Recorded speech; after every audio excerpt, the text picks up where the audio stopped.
Halo Bu Danik dan teman-teman semuanya. Saya Lida Rebecca Tumundo, absen 19 dari 12 IPA 1. Kali ini saya ingin membagikan refleksi diri saya yang berjudul proses belajar.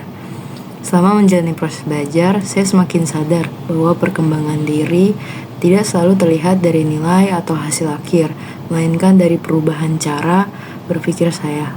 Dahulu saya sering terburu-buru ingin cepat selesai, tapi sekarang saya lebih menghargai proses. Saya belajar bahwa kesabaran dan konsistensi justru membuat hasil lebih bermakna. Saya juga menyadari bagaimana pentingnya kesadaran emosi di dalam diri saya. Saya merasa gagal, saya merasa menutup diri dan enggan mencoba lagi. Namun semakin saya mengabaikan perasaan itu, semakin berat untuk bangkit. Dari pengalaman ini, saya belajar untuk menerima bagaimana perasaan negatif sebagai bagian dari diri saya, lalu menjadikannya bahan untuk maju, bukan alasan untuk berhenti dan tidak mencoba lagi. Hal lain yang saya pelajari adalah keberanian untuk mendengarkan kritik. Dulu saya cenderung defensif ketika mendengar masukan, tetapi kini saya mengerti bahwa kritik adalah pintu untuk memahami sudut pandang lain. Dengan membuka diri pada masukan, saya bisa memperbaiki diri menjadi lebih baik lagi. Dan refleksi ini membuat saya memahami bahwa belajar bukan hanya soal menguasai materi, tetapi juga tentang mengenal diri sendiri dengan terus berusaha mengelola emosi dan menerima kritik dari orang lain. Saya yakin saya bisa berkembang menjadi pribadi yang lebih dewasa dan lebih baik lagi. Sekarang saya akan menganalisis struktur teks refleksi saya. Yang pertama itu ada orientasi, terdapat pada paragraf pertama yang dimulai dengan selama menjalani proses belajar, saya semakin sadar bahwa perkembangan diri tidak selalu terlihat dari nilai atau hasil akhir, melainkan dari perubahan cara berpikir saya. Bagian ini memperkenalkan latar belakang kesadaran diri saya. Lalu yang kedua itu ada insiden, terletak pada paragraf 2 dan juga paragraf 3.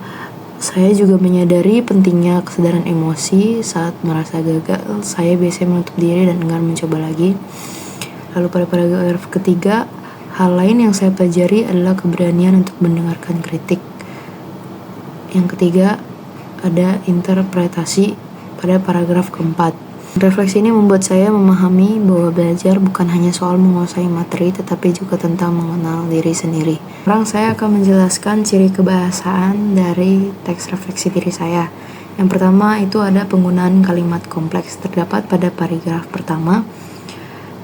Dahulu saya sering terburu-buru ingin cepat selesai, tapi sekarang saya lebih menghargai proses.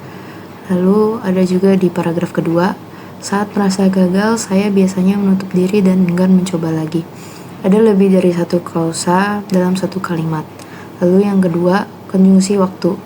Dahulu saya sering terburu-buru, terdapat pada paragraf pertama. Lalu saat merasa gagal, saya biasanya menutup diri pada paragraf yang kedua. Yang ketiga, konjungsi pertentangan.